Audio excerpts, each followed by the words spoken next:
I believe South Dakota is the freest state in the nation. We fight to defend our constitutional rights. We ensure that every South Dakotan has the right to life, liberty, and the pursuit of happiness. But here's what I love about South Dakota. We never settle.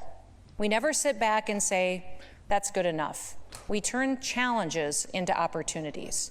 Together, I want us all to take on the challenge of making South Dakota #1 in growth, tax climate, work ethic, and building and supporting strong families. Our nation was built on freedom, but our constitutional freedoms are under assault from Washington, D.C. America needs South Dakota's example of how conservative policies and values make people's lives better. These policies bring success and they bring hope. In the last 4 years, we made South Dakota the strongest state in America by making it the state to pursue an American dream, a state for stronger families and a secure state. In the next 4, we're going to prove that the best is yet to come.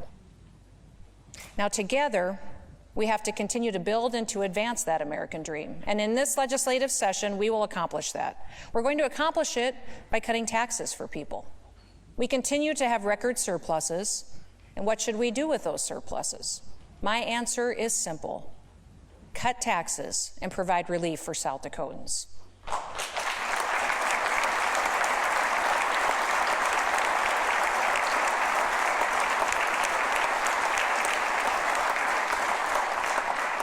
Now, I've been to a lot of grocery stores over the state for the last many months.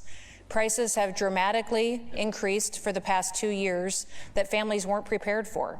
And when they see the final bill at the end of the checkout line, they're astonished. When I was standing there at dozens of grocery stores running the checkout line, talking to people, about 1 out of every 4 shoppers had to go put something back on the shelf because they didn't have enough money to pay for it. It was shocking. Folks, listen, South Dakotans need this relief. And it's not up to us to pick and choose how they use their extra dollars that are in their pocket. By cutting the sales tax, we will help every single family in this state, and then they have the freedom to decide how to use those dollars to meet their needs in their family. And again, isn't South Dakota all about embracing freedom and helping every single person, not just picking winners and losers? Now, Fair Market is a store in Sioux Falls. It provides a special service to those who need it. They offer groceries for about half the price that you see in a typical grocery store. Kristen Johnson recognized the need for affordable groceries in her community, so she opened up Fair Market in early 2021. She's had to relocate. She's expanded multiple times as demand grew, and just last month they opened a second location on the west side of Sioux Falls. When I visited their store, I met customers who were so grateful for the opportunity that Fair Market provides. Because many of their groceries are reclaimed, that means that they've had a branding change. Maybe it's a damaged can, maybe it's a seasonal good, or maybe it's because there's a market surplus. But because they are reclaimed, there's always something new and unique and more affordable for customers. Many of these customers enjoy looking in the store, hunting for unique finds. Now, Kristen, with her husband Greg, and Danelle, who works for them, are here today. Would you all please stand where you are? They're right over here.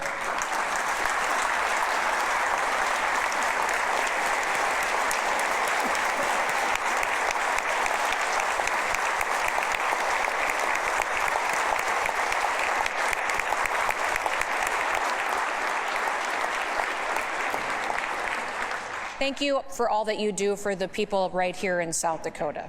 Fair Market's customers will greatly benefit from the elimination of the sales tax on groceries, but so will every single South Dakota family, every person, every small business owner, even every homeowner. Our economy is the strongest it's ever been. Our revenues continue to grow. December revenues have us up another $10 million above legislative adopted estimates. Now is the time. Let's get this done.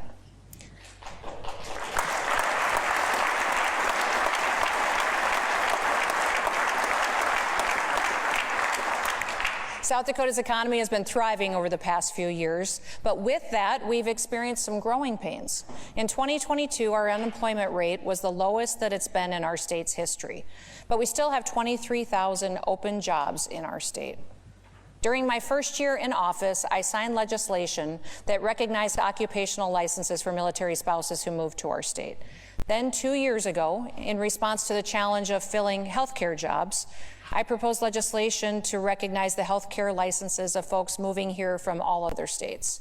Thank you for the help with that. That legislation expanded to other professions, and it helped us fill many jobs here. We have an opportunity to finish the job this legislative session, to provide a path to recognize licenses of just about every single profession in this state. When other states have done this, they have seen their workforces grow almost immediately. Arizona's workforce has grown by about 5,000 workers since their law was implemented.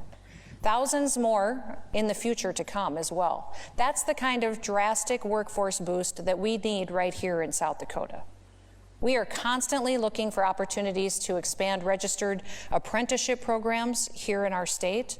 And just last month, the Department of Labor and Regulation awarded 4 grants to create apprenticeship pipelines for high schoolers across the state. The 4 recipients of these grants were Bear Butte Gardens for agriculture, Belfouche School District for healthcare, Harrisburg School District for agriculture, and Dakota State University for education. Later this week, they'll announce even more awards. More and more businesses are realizing the value of these apprenticeship programs. I want to highlight Lemonade Butcher Shop in Lemon, South Dakota, which was incorporated an apprenticeship program to hire and to train new staff. They initially hired one employee named Jesse, who is now supervising more people that are going through that program. That allowed the owner this year, for the very first time, to take his first vacation. Now that's making the American dream come true.